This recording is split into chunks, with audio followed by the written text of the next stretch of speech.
এ হচ্ছে একটি সাইওয়াল গাভী।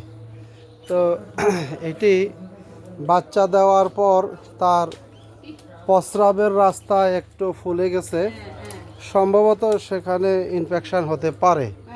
তো এখনও ভালো করে দেখিনি, দেখব। গরু লড়াচড়া করতেছে, সেখানে ইনফেকশন হয়েছে। তো এটি ডেলিভারির পরে অনেক গরুর হয়ে থাকে।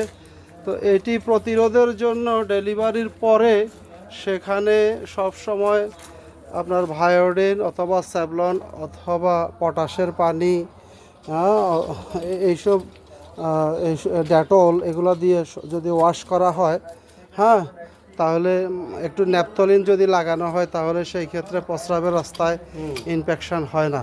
অনেক সময় দেখা যায় যে প্রস্রাবের রাস্তায় ইনফেকশন হয়ে বাছুর এবং গাভীর প্রস্রাবের রাস্তায় অনেক সময় পোকা পড়ে যায়, তাই সাবধান।